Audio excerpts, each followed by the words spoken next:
We will. Very much a regional focus. Too much of the government's effort is really concentrated on capital cities, and we are the party of regional and rural Australia. We provide support by way of policy. We did it with the instant asset write-off, with trade deals that opened up markets for farmers and producers, because we produce more in our country than we can consume as a population of only 25.8 million people. And we ran a very strong economy. And if you've got confidence in the economy, people will spend and they'll invest. We were talking to an operator the other day who had made a decision to pull out of $1 billion investment into New South Wales, which was going to create 700 jobs.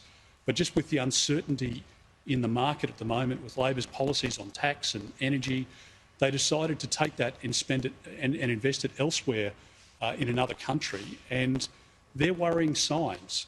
And whenever Labor comes into government, the economy always turns bad because they make the wrong economic decisions.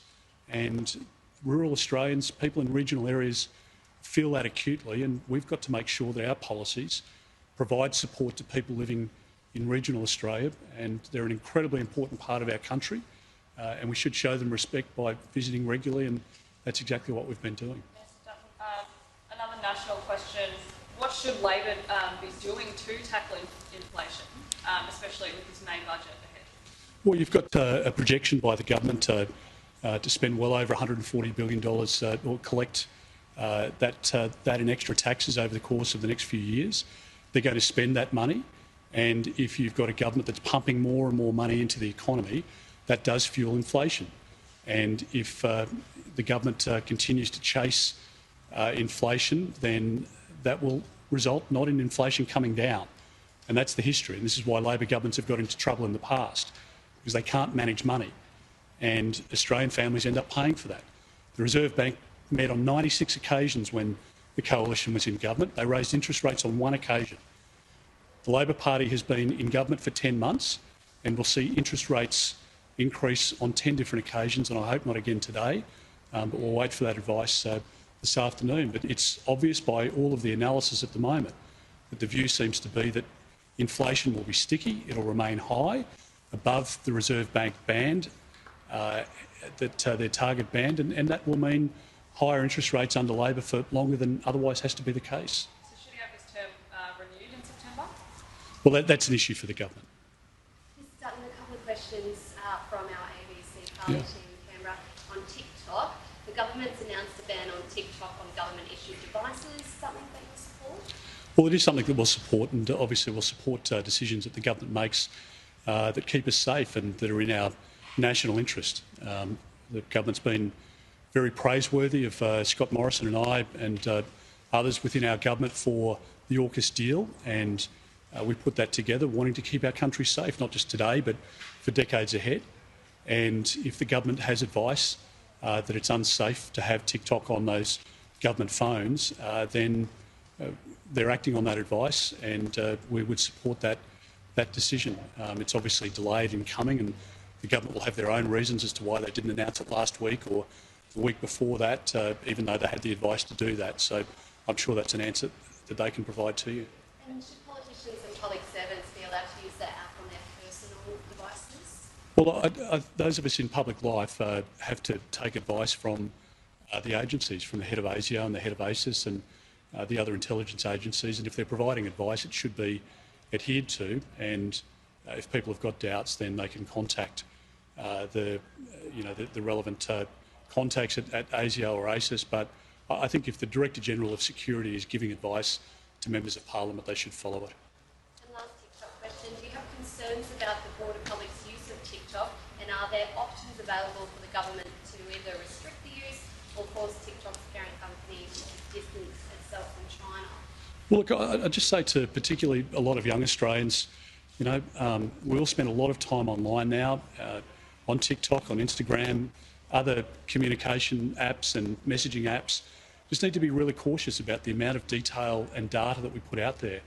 It's particularly important for young boys and girls online because people are online grooming, they're assuming identities, and it can be a great place to exchange photos and videos and information and joke with your friends.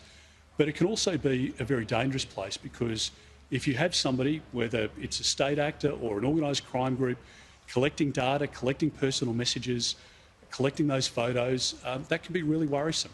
So I just think we need to listen to what the authorities are saying.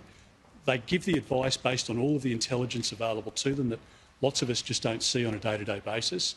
And for that reason, as we would listen to the police about a drink driving message or a speeding message, or to lock your house up of a night time, you need to be safe online as well. And if people are concerned about data being vacuumed up through TikTok and other messaging apps, then the government's really got to do as much as they can on that. We've got a very tight schedule, guys, so last one. Okay. One for Albury people. Price bills, power bills, excuse me, are very high, and even higher for businesses that have such infrastructure to run like we see here. Back in 15th of December, did you not vote down a price intervention, an energy price intervention legislated by the Albanese government? Well, I'll just make this point about the government's bill that they got passed, right? So if they're pretending that it didn't pass, then they're not telling you the truth. So the government got that bill passed. Nobody's power bill has gone down. So let's be very clear about it. The bill went through the parliament, and I mean, just one of you tell me whether your power bill's gone down. Of course it's gone up, because they're turning off an old system before the new one is built. And there's a huge demand for gas, an increasing demand for gas. And as President Biden's pointed out, in America, gas is a very significant and long-term part of their energy plan. So if you turn off gas, which is what the Labor Party is proposing, you're going to drive up people's gas bills. If you roll out 28,000 kilometres worth of new poles and wires across people's farms and across rural communities and through national parks, as Mr Albanese is proposing, at the cost of over $100 billion, your power bills are going to go up, because the gas companies and the electricity companies won't pick up that bill. They're going to pass that on. And so we're not in favour of Labor's higher power prices. We're in favour of policies that bring it down. And if you've got demand for gas increasing and you're limiting supply, the gas price is going to continue to go up. So if Labor believes that power prices have come down or electricity prices have come down, produce the evidence. It's just not the case. And I don't think anybody should be fooled by that sort of rhetoric. All right, thank you very much. Thank you. Thank you.